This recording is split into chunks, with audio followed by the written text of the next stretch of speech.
It's been so much since I've gone voice acting. Oh my gosh. I'm gonna make it. We're doing different types of voices. Okay.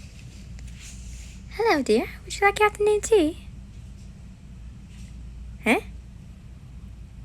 Okay, let's try a different one. Maybe a little deeper. Maybe not British. Anytime I hear tea, okay. Hello, dear. Would you like? No, that's too casual. No. Okay.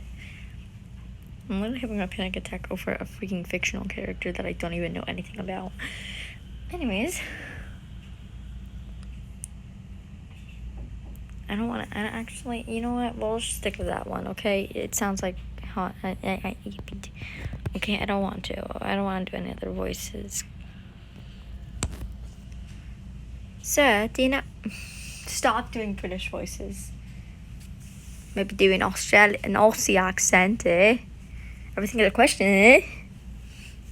Okay.